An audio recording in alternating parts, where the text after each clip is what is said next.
때때로 빅뱅도 이제 실험을 했다 뭐 그런 얘기를 듣거든요. 과학자들이 폭발에 의해 가지고 뭘 만들었을 때 폭발이 질서를 받는 경우는 없거든요. 그 그림만 보면 아 이렇게 됐겠구나 이렇게 믿게 만드는. 개념이 혼돈이 되는 거예요. 그러니까. 그러니까 진화는 증명되어졌다라고 얘기할 때 그 진화는 변이에 대한 얘기, 다양성에 대한 얘기고.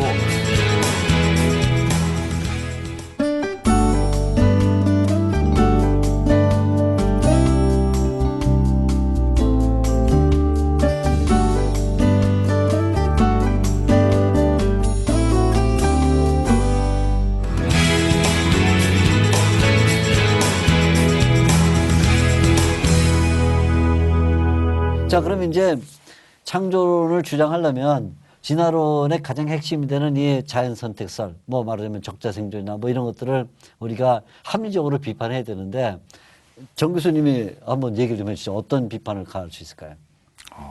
비판.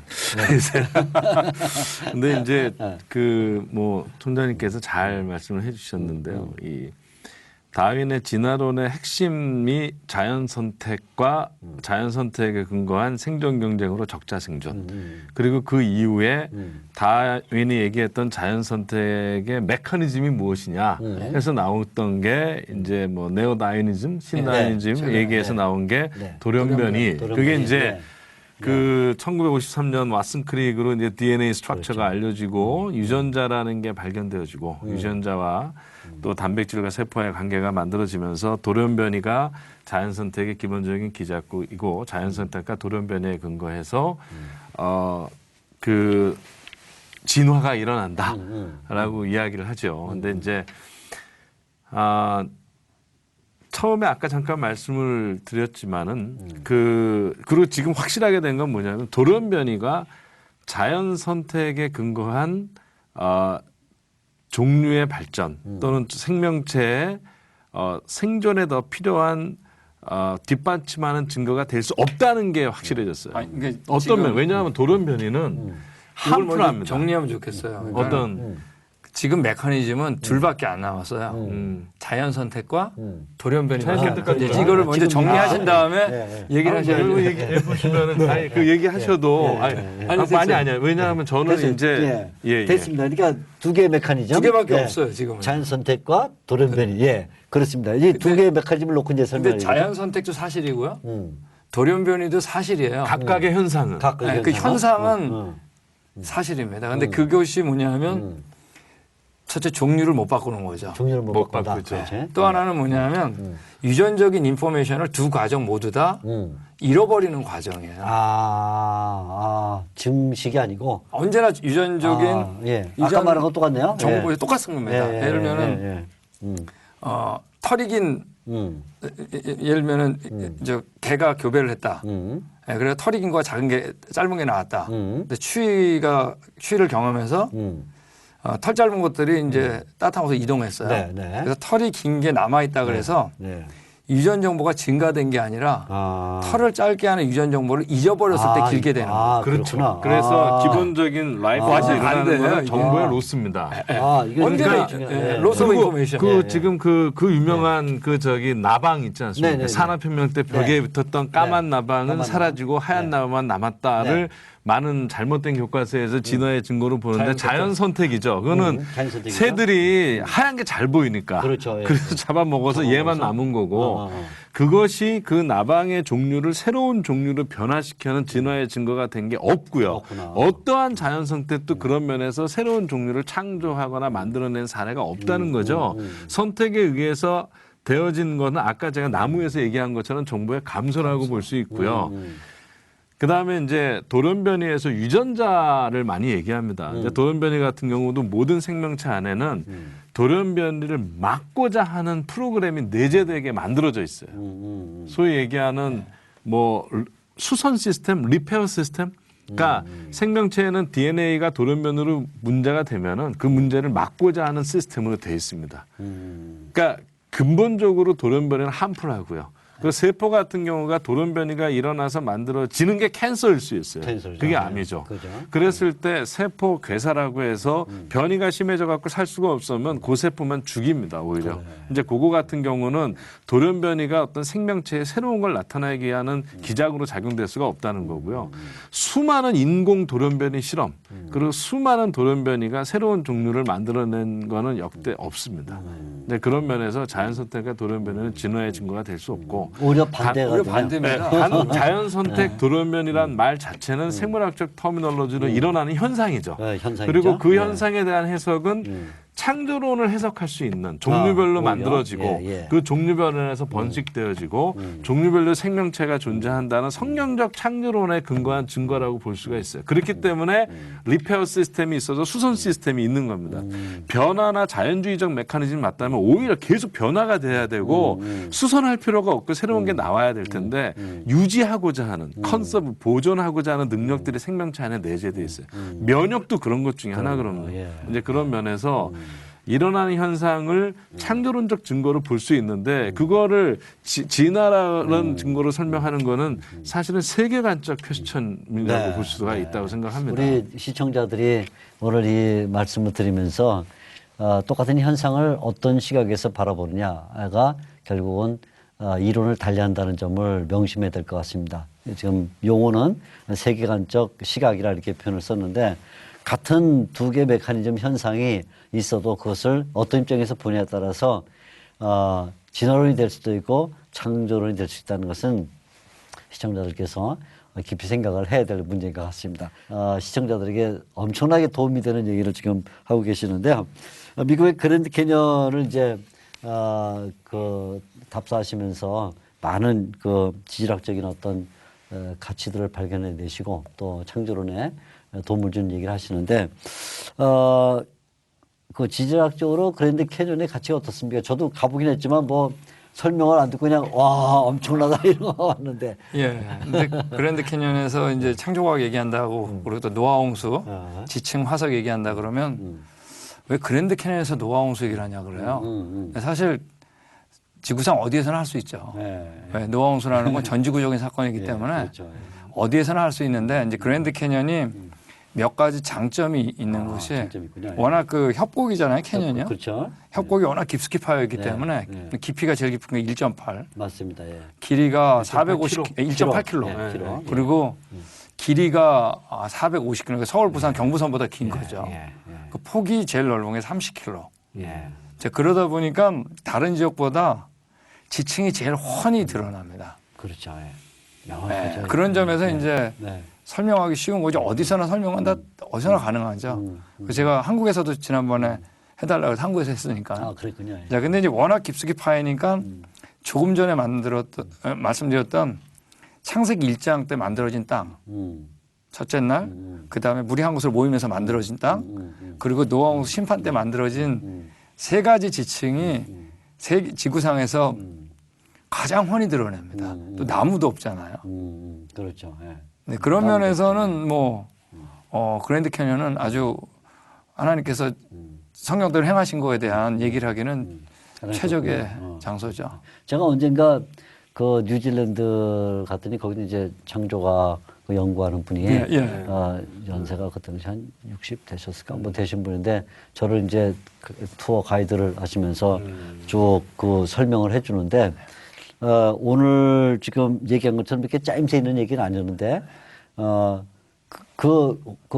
뉴질랜드의 그 지형에서 명확하게 그 지층과 함께 지질학적으로 그걸 설명해 주는데 되게 큰 감동을 받았어요. 그래서 그때 제 생각은 이게 노아홍수가 전 지구적 현상이었다는 게 이게 틀림없구나 하는 것과 뭐 어디서든지 지층만 있으면 설명할 수 있는 거구나 이게 라는 그 인상을 받았는데 지금 동일한 얘기를 해주시네요. 네, 지층뿐 아니라 그냥 산만 보고도. 산만 보고도. 그게 이제 그 이후에 형성되고 있기 때문에 그때 형성된 거니까 우리가 어느 정도만 그 기본에 갖고 있는 진화론적 사고를 벗어버리게 하고 그래서 성경 얘기를 하면은 어렵지 않게 이제 이해될 수 있는 거죠. 바닷속에도 증거가 있죠. 70% 지구의 표면의 바다인데 바닷속에 해저 화산이나 노아홍수의 그렇죠. 증거가 있죠. 그런 것도 바닷속에도 있죠. 해구나. 그러니까 그러니까 창조와 심판에 대한 건 지구 전지구적인 사건이니까 그거는 뭐 어디서나 사실은 얘기할 수 있습니다.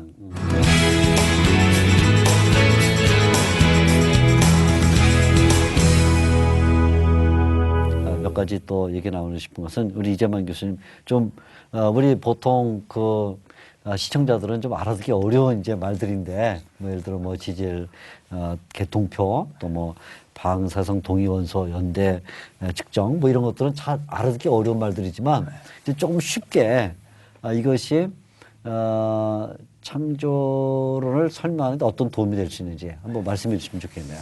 네. 우리 지질계통표라는 거는 한마디로 뭐 이런 얘기 들어보시죠. 고생대, 중생대, 신생대. 네, 그렇죠. 예. 그걸 더 잘게 나눠서 뭐 캠브리아기, 오드비시에서 더 잘게 나눴잖아요. 예. 근데 그 옆에 보면 뭐가 써 있냐면 그 시대를 대표하는 화석 이름이 적혀 있습니다. 그 옆에 이제 그림으로 쫙 그려 있는 걸 이거 우리가 이제 지질계통표라 그럽니다. 그렇군요.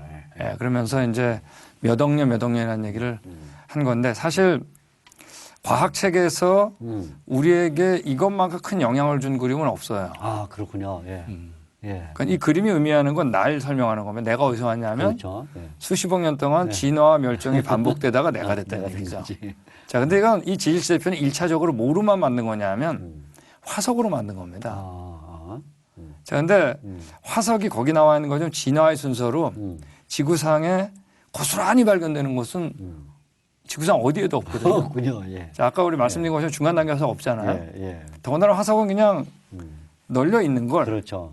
진화가 맞다는 믿음으로 맞힌 거지. 책에다가 모아온 겁니다. 그렇죠. 예. 예. 그러니까 그 지질시대표가 진화론이에요. 그렇죠. 예. 근데 사람들은 그 지질시대표 화석을 보며 이걸 진화의 증거로 생각하는 거죠. 그렇죠. 예. 이건 제가 자신이 진화를 믿기 때문에 만든 거거든요. 예. 자, 근데 이걸 언제 만들었냐면 1900년이 넘기 전에. 그러니까 지금 우리가 쓰고 있는 거의 기본적인 건 다 1870년대에 다 만든 겁니다. 아, 1870년대. 예. 예. 자, 이제 쫙 만들었으니까 진화는 늦게 일어나잖아요. 그렇죠. 예. 그래서 거기에 벌써 몇 억 년이라는 걸 넣었어요. 그때 벌써. 그러니까 우리가 그걸 만들고 20억 년까지는 얘기를 이제 그냥 측정한 게 아니라 20억 년 그냥. 는 거예요, 처음에요. 그러니까 이제 먼저 거기서 이 지질세표가 사실로 받아들이니까 과학자들이나 모든 진화론 지질학자한테 이게 이제 패러다임으로 완전히 갖춰진 겁니다. 예. 예. 그러니까 사실은 우리 아까 노아홍수 말씀드렸지만 노아홍수의 개념으로 볼 때 너무 쉽거든요. 그 화석의 위치는 사실은 시대가 아니라 자기 매몰됐던 위치거든요. 그렇죠. 예. 그렇죠. 그게 이제 그거를 알면은 지질시대표 무너지는 거는 그래서 노아홍수를 이해하면 지질시대표가 무너지게 돼 있어요. 그 노아홍수와 지질시대표는 그 아주 밀접한 관계가 있습니다. 예, 그러니까는 그 다음에야 이제 방사성 동위원소 연대정법이라는 게 나왔는데 예. 이 연대정법은 1900년도 중엽에 네. 실질적으로 시작을 했거든요. 네. 네. 자, 근데 이미 패러다임이 구축이 된 거예요. 구축되고. 자, 그 중에 가장 유명한 게 예를 들면 유기물을 추정할 수 있는 방법은 딱 하나밖에 없습니다. 그게 뭐냐면 탄소 연대정법입니다. 근데 그 원리상 탄소는 5만 년보다 오래된 건 측정하지 않게 돼 있어요. 아, 그렇군요. 왜냐하면 반감기가 5,760년이죠. 그렇죠. 10배까지 가능하니까. 그러니까 그 연대 측정해야 되는 오만 탄소 14라고 하는 게 C14. 점점 질소 개수로 날아가는데 5만 년이 지나면 웬만한 거의 대부분의 다라고 해도 과언이 아닙니다. 유기물은 다 날아가서 없어. 측정 가능한 탄소 14가 없기 때문에 그렇죠. 1024분의 1이 되니까. 자, 중요한 얘기는 뭐냐면 네. 우리가 예를 들면 오살라피테쿠스 200만 년 됐다 그러거든요. 200만 년. 측정했냐? 네, 측정할 수가 없죠. 측정할 수가 없죠. 공룡 6,500만 년, 1억 년 그 측정해서 얻어진 연대가 아니에요. 그럼 그 연대는 어디서 나오는 거죠? 그러니까 그 연대가 먼저 지질세표에서 나온 겁니다. 질서표에서 개통표에서 나오고. 예. 그래서 나왔기 때문에 화석을 직접 측정한 사람은 없습니다. 아, 그렇군요. 그러니까 우리가 그 지질학자 중에 가장 존경받던 이제 영국 대략 에이거라는 사람이 어떤 고생물학자도 발견된 층에서 그 화석의 나이를 측정한 사람은 없다 그랬거든요. 그렇군요. 그러니까 이게 이제 일반인들한테 굉장히 숫자를 써 있으니까. 그렇죠. 예. 아주 매력적이죠. 그 숫자 예. 써 있으니까 계산했을 줄 아는데 그렇죠. 예. 처음 시작될 때 계산되지 않고 이미 패러다임이 형성됐기 때문에 거기서 이제 화석은 측정하지 않는 거죠. 근데 문제인지 측정해 볼 수도 있는 거죠. 아, 그렇군요. 예. 이제 나는 패러다임 없다고 측정하면 근데 놀랍게 화석을 측정하면 탄소 14가 없는 경우가 없거든요. 그러면 그들의 논리라도 원래 화석에 탄소 14가 있다는 얘기는 적어도 5만 년보다는 그렇죠. 예. 젊어야 되는데 그렇죠. 예. 남아있는 양으로 계산하면 대부분 수천 년으로 떨어집니다. 그렇군요. 예. 근데 왜 그 방법을 쓰지 않냐? 왜 화석을 측정하지 않냐? 지질세표에서 이미 결정해버렸어요. 오래됐다라는 편견이 다 지배해버렸으니까 측정하지 않는 거지 측정하면 사실은 탄소 14가 다 있습니다. 그렇군요. 그러니까 굉장히 젊은 지구네요. 그죠. 편견은 측정하지 않게도 할 수 있는 거죠. 그러니까 그들의 논리상으로도 하자 그러면 젊게 나올 수밖에 없고 그렇군요. 예. 지질세표라는 건 세상에 없고 전지구적 격변이 있었고 그럼 우리가 성경에 나와 있는 그 역사를 그대로 받아들이는 건 사실 문제가 전혀 없는 거죠. 그렇군요. 제가 초두에 저 진화론은 그림이 참 중요하다 이렇게 얘기했는데 그 그림 맞습니다. 참 예. 그림을 먼저 그려놓고 이제 이론을 맞춰 나가는 거니까 참 이거 우리 심각한 문제네요. 듣고 들을수록 심각한 문제네요. 대부분 사람들이 그 지질세표를 보면서 이게 진화의 증거로 알거든요. 그렇죠. 우리는 20억 년을 우리 같은 일반인들은 뭐 20억 년 지금 내가 사는 인생의 기간이 많아야 100년인데 20억 년이라는 것은 그냥 믿음으로 받아들여야지 어떻게 알겠어요. 그러니까 당연히 그래서 인간도 지질 연대표에 근거하면 한 300만 년이 출현했다고 나오나요? 400만 년. 400만 년. 그래서 이제 재미있는 통계 결과 중에 하나로 인간 파퓰레이션, 인구 증가율. 네. 증가율에 대한 것을 만약에 사실은 300만 년이라는 것 자체가 말이 안 되고 그 외에도 공룡은 언제 출현했다고 나와 있죠. 지질 연대기에 대한 1억 년 전. 1억 년 전인데 근래 CNS급 정도 페이퍼에서 공룡에 대해서 5만 년 정도 계산해서 나왔던 게 있어서 굉장히 해프닝이 있었던 것 같았는데 그러면은 만약에 물론 이제 이쪽은 다른 얘기지만 유인원에 대한 얘기를 생각해서 인간 파퓰레이션, 인간 증거율을 그렇죠. 보게 되면 뭐 저희가 한 2000년 동안 또는 4000년 동안 역사를 갖고 있는 동안에 인구 증가율이 있죠. 그러면 그렇죠. 그 인구 증가율 표와 그다음에 노아홍수 이후에 이제 사람이 파퓰레이션이 증가됐다고 하면 그 8식구부터 그렇죠. 추론했던 기간하고 보게 되면 그쪽에 대해서 그 보고를 하거나 연구한 논문들이 좀 있었던 것 같아요. 그렇군요. 2004년도에 네. 네이처지에서 아주 그 네이처지 얘기가 어떻게 됐었죠? 2004년도에 그 인구 가지고 했잖아요. 네네. 근데 그때 결론도 재밌는 게 3,000년 이전에는 BC 3,000년 이전에는 사람이 없었다. 그 사람 아예 그래 써 있어요. 네이처지예요. 왜냐하면 인구가 점점 감소했을 거 아니에요. 그렇죠. 감소하면 3,000년이 지나면 그 이전에 사람이 없어야 돼요. 예, 그러니까는 그런 것도 이제 그런 논문에서 나왔지만 이제 일반인들이 못 읽은 거죠. 근데 재밌는 게 우리는 다 노아의 후손이잖아요. 그렇죠. 아담의 후손이기도 하지만 근데 노아 홍수가 뭐 성경 나온 것처럼 2,400년 이러면 노아가 600살에 노아 홍수가 났으니까 그 오히려 우리가 그거 볼 때는 더 맞는 더 전율이 일어나는. 그렇죠.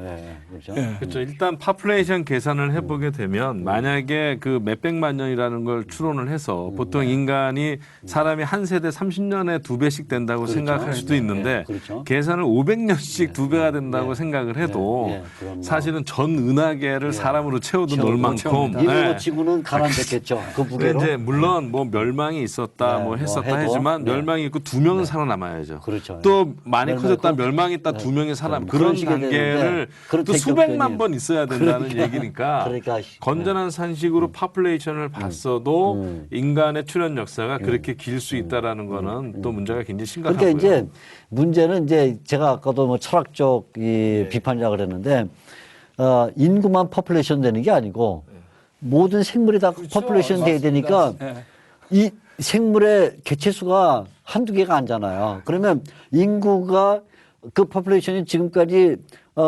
수백억 년 동안 이렇게 증가해서 은하계를 채울 정도면 뭐 다른 생명체도 같이 채워서 이거는 은하계 정도가 온 우주가 이미 찼어야 되니까 이제 상식적으로 봐도 그 증가 그러니까 그 인구가 아니라 모든 생명체 증가라는 것만 봐도 이거는 거의 불가능한 일이다 이렇게 말하게 되겠죠.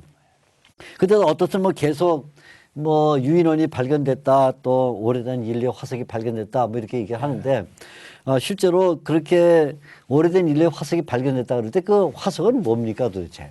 인류 화석이. 네, 인류 화석. 예. 네, 그런 것들은 발표됐을 때와는 다르게 나중에는 거의 다 결론이 납니다.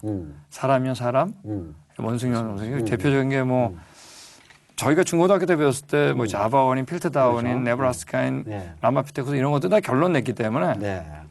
어떤 진화론자도 이걸 가지고 논쟁에 나오는 사람은 없어요. 결론 났기 때문에 본인들도 결론이 받으니까 뭐 그 중에 아직까지 교과서에 남아 있는 거 하면 그 이디오파에서 발견된 루시라든지 오스트랄로피테쿠스 그것도 2000년에 이미 네이처지하고 사이언스에서는 그냥 너클워커 그 원순으로 결론 났거든요. 필트다운이 교과서 들어간 다음에 나중에 결론 나듯이 오스트랄로피테쿠스도 루시도 교과서에 들어간 다음에 결론이 나는 거죠. 그게 났군요. 예. 예. 근데 그게 아직까지 그 교과서에 남아있네. 논문은 보편화되지 않았으니까 그렇죠. 남아 있는 것뿐이지 사람하고 원숭이의 공통조상이라고 하는 것들은 뭐 다 결론 나고 또한 재밌는 게 지금 우리가 인류의 진화의 조상이라고 하는 것들을 한 자리에 모으면 지금 여기 스튜디오 다 못 채웁니다. 그러니까 이게 얼마나 드문드문 발견되는 거 아시겠죠? 그렇죠. 예. 수평으로. 예. 그걸 책에다가 또 네. 사람 닮은 거 위에다가 예. 원숭이 닮은 거 밑에다가 순서적으로 예, 인류 또, 진화 계통표를 예, 만들어 또 교통편도 놓거든요. 만들어 놨죠. 예. 예. 근데 사람들도 그 진화 계통표를 보면서 또 사실로 또 이게 있죠. 이게 사실인 거로 생각하는 거예요. 이게 그렇죠. 진화론인데요. 그렇죠.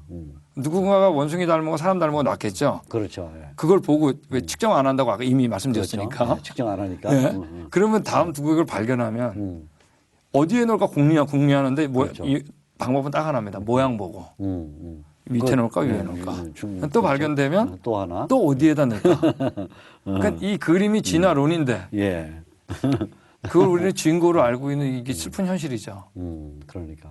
그러니까 아무튼 무지한 이제 백성들은 잘 모르니까 저렇게 책으로 교과서 또 뭐 과학자들이 이렇게 발표했다 그러면 이제 우리는 믿을 수밖에 없고 발표만 들으니까. 발표만 들으니까 또 그 밑에 숨어 있는 수많은 디베이트는 우리가 알지도 못하고 또 폐기 처분됐어도 폐기 처분된 소식은 또 나중에 들어오고 교과서에 계속 유통되고 하니까 이런 그 사회적 문제가 계속 반복이 되는 것 같네요. 예.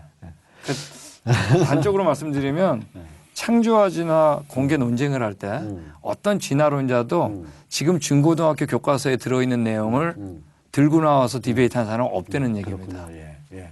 아, 그렇군요. 왜냐면 그건 다 이미 끝났으니까. 사실 끝났으니까 그렇죠? 예. 예. 예, 감사합니다. 참 오늘 중요한 얘기를 많이 듣는데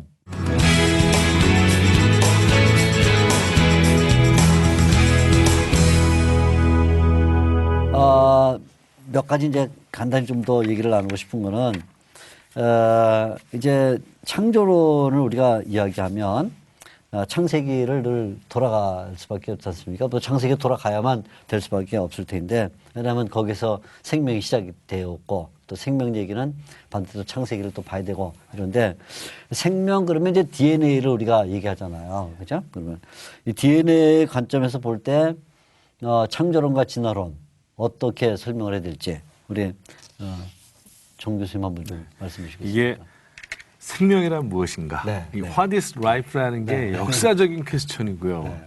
그 노벨 물리학상을 받은 그 슈레딩거 같은 사람도 당시에 이제 그런 강연을 해서 지금 아마 철학하는 분들도 많은 분들도 저희도 이제 그 교과서에서도 이제 라이프의 과목 이름들을 알 필요가 있고 생명을 정의하는 게 대단히 어려운데요. 일단은 현재 이제 그 물질적인 어떤 자연주의적 세계관에서 나오는 생명의 개념을 얘기한다면 이게 제2세대를 만들 수 있고 그 다음에 대사 과정이 있어서 스스로 성장할 수 있으며 그리고 부분적으로 자기를 구성하는 물질에 대해서 자기 복제를 할 수가 있어요. 그러니까 다친 세포 그리고 환경에 적응한다. 외부의 자극이 있을 때 적응을 한다. 몇 가지 개념들이 이렇게 나열돼 있습니다. 그러면 처음에는 움직이는 게 생명인가 다 움직이는 게 생명이 아니고 제일 중요한 특징 중에 하나는 2세대를 산출을 해야 되고 그 다음에 스스로가 보존할 수 있고 대사할 수 있는 능력이 있어야 되고 환경과 교감할 수 있는 능력이 있는 걸 보통 생명체라고 얘기를 하고 있습니다. 근데 이제 그런 라이프에 대해서 1953년 이후로 무엇이 생명체인지 모르고 진행을 하다가 생명 현상을 이루는 물질론적인 메커니즘을 밝혀냈어요. 53년도에 왓슨하고 크린 동물학자하고 물리학자들이 그 DNA라고 하는 구조, 데옥스라이보 뉴클릭 애시드라고 DNA 핵산 구조인데 이중 나선형으로 돼 있는 그게 생명체의 청사진이 돼서 제 1세대가 2세대로 넘어갈 때 1세대는 2세대에다가 DNA를 준다. 그러면 그 DNA만 주면 우리 몸은 DNA로만 되어 있지 않잖아요. 그렇죠. DNA에서 DNA에 필요한 다른 DNA를 기본으로 해서 마치 설계도에서 부품이 나오듯이 RNA라는 게 만들어지고 RNA에서 단백질이 만들어지고 이러한 단백질과 그 안에 생성되어진 것이 서로 조합을 해서 세포를 만들고 생명 현상이 유지하게 되어진다. 근데 그러다 보니까 많은 경우에 이제 생명 현상, 생명에 대한 가장 중요한 거는 유전 정보라는 얘기가 나오고 유전 정보의 가장 중요한 역할을 하는 것이 유전 물질인 DNA라고 얘기를 합니다. 근데 그러다 보니까 DNA가 생명체를 나타내는 아주 대표적인 물질이 됐고요.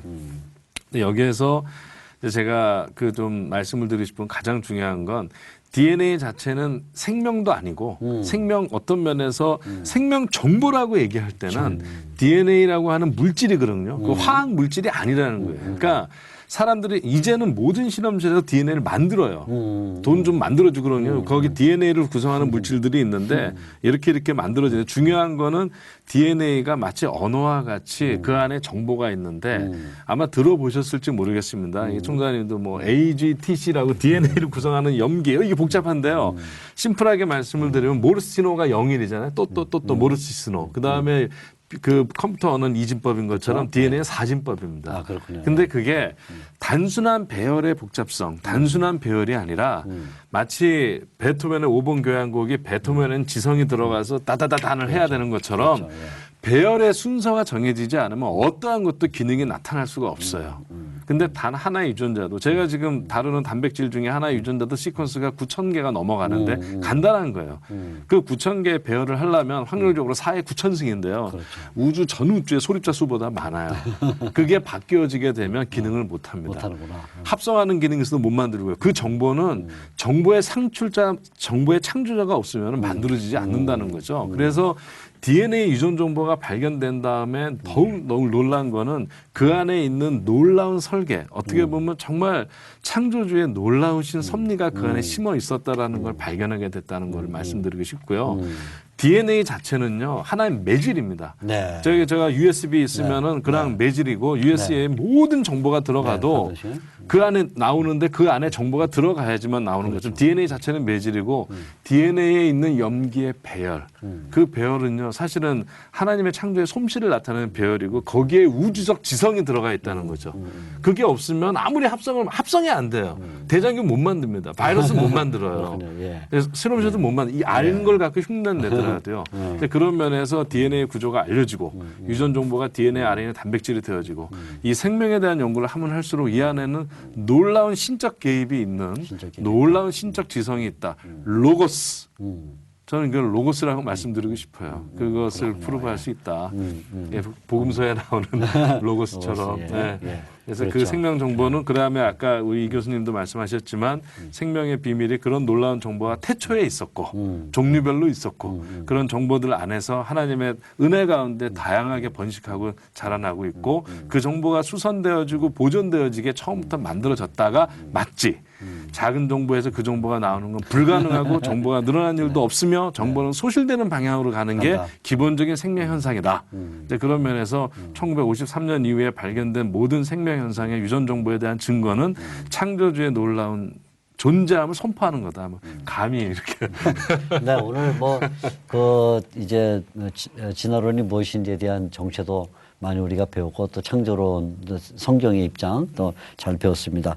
이제 마지막으로 한두 가지 이제 말씀을 좀 나누고 싶은 거는 진화론을 우리가 이제 삶의 모든 부분에 받고 있는데 아까 말한 TV도 진화한다 이런 용어를 쓰도록 하는데 진화론을 우리가 받게 될 때 삶에 어떤 영향을 미치는지 이정만 교수님 혹시 진화론이 이제 교과서에 들어갔죠. 그래서 이때부터 이제 내가 어디서 왔다 어디로 가냐를 예전에는 다 과학 교과서에 들어갔는데 진화론이 그 전엔 철학자들이 얘기했는데 이제는 과학자들이 얘기하게 됐어요. 네, 그렇죠. 네.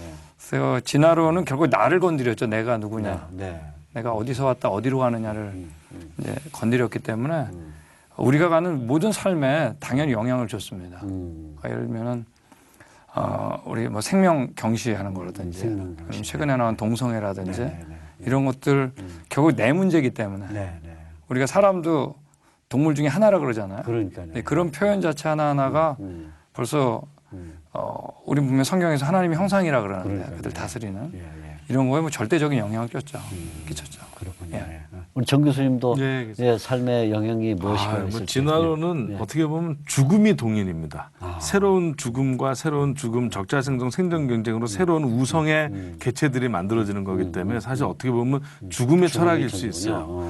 그리고 창조론은 처음부터 하나님께서 하나님의 형상으로 만들어진 사람들, 인간에 대한 존엄성의 문제를 보게 되면 각 모든 사람의 인권, 존엄성에 대한 문제는 하나님의 형상으로 만들어졌을 때 창조주의 존재가 우리가 받아들이게 될 때 인간의 인권과 인간의 존엄성, 사회와 다른 사람들을 보는 관점 이런 모든 면에 근본적인 변화가 생길 수밖에 없고 무의식 가운데 들어있는 어떤 필살의 노력 또 생존 경쟁은 뭐 저도 모르게 뭐 이 직장에서 막 열심히 일하지만 그거를 정말 하나님을 바라보면서 하느냐 나한테 뼛속까지 감춰 있는 이 사회의 생존 경쟁이나 진화라고 하는 컨셉 이제 그런 게 무지불식간에 들어와 있는 습관처럼 자리 잡아 있는 게 많이 있는 것 같습니다. 그런데 이럴 때일수록 하나님을 바라보고 창조주를 생각하면 찬양과 영광 그리고 지금 말씀하신 하나님의 형상 이제 그런 면에서 더 참 이 시대의 말로 좀 하나님의 창조를 바라보고 진화를 갖고 있는 뿌리 깊게 숨어 있는 그 무서운 영향력을 좀 봐야 되지 않느냐 이렇게 네, 우리가 이제 아까 그 진화론 다윈 그러면 이제 바로 떠오르는 게 자연 선택설이었고 또 하나 메커니즘이 돌연변이다 이렇게 말했는데 사실 그 중고등학교 때 또는 초등학교 때 배운 그 용어들 약육강식 뭐 그다음에 생존 경쟁 자연도태 적재 이런 그 용어들이 사회생활에 자기도 모르게 암시를 줘서 좀 힘이 있으면 약육강식인 거야. 사람을 침몰시켜도 파괴해도 죄의식이 없죠. 왜냐하면 어차피 뭐 약육강식이니까 또 한 사람은 도태를 당해. 도태를 당할 때도 그래 내가 이건 어쩔 수 없어. 이건 뭐 과학이 뭐 그렇게 말해주니까 라는 스스로 자기 부인. 한쪽에서는 폭력과 파괴와 또 이 진화론이 정당화시켜주고 있고 한쪽에서는 소외와 스스로 뭐 자살을 하거나 하는 것도 스스로 자기를 정당화시켜주는 게 결국은 이 용어들이 생존 경쟁이다 이 말 하나가 모든 것을 다 망가뜨리는 것 아닌가. 그러니까 이런 그 진화론적 사고라는 것은 그것이 진화로 가면 좋겠는데 오히려 퇴화로 아니면 멸망으로 가게 하니까 진화론은 말은 이제 진화지만 오히려 인간에게는 퇴화를 가르쳐 주는 것이 아닌가라는 이런 반성을 하게 됩니다. 반대로 이제 창조론은 오히려 사람을 겸손하게 만들고 하나님 앞에 필요된 인간이다 하고 마치 무릎 꿇게 하고 또 내려앉히는 것처럼 보이지만 거기서 도리어 존귀함과 생명을 얻게 하니까 창조론은 외면적으로는 사람을 겸비하게 하고 하는 것 같아도 속에는 찬송과 은혜가 넘치게 하는 것이니까 참 창조론이 우리가 주장해야 될 것이다라는 결론을 얻게 됩니다. 오늘 장시간 동안 두 분 참 좋은 과학자 두 분을 모시고 이제 진화론이 무엇인가도 생각을 해보고 또 우리가 가야 할 창조론에 대한 생각도 모아봤습니다. 성경이 답이다 해서 이제 성탄의 계절 우리 주님께서 인간의 몸을 가지고 오신 이 놀라운 은혜를 생각하고 기억하는 이때 다시 한번 창조론 성경의 입장을 잘 배우심으로써 여러분들이 새해를 맞이할 때 힘차게 전진하시고 또 하나님의 은혜가 여러분의 가정과 또 교회 또 하시는 모든 데 넘치기를 바랍니다. 오늘 귀한 대담자 두 분 나오시는데 다시 한번 감사를 드립니다. 정성호 목사님 감사합니다. 이정훈 박사님 귀한 시간 내주셔서 감사합니다. 감사합니다. 시청해 주신 여러분 감사합니다. 또 한 주간 동안 평안하게 지내시기를 바랍니다. 감사합니다.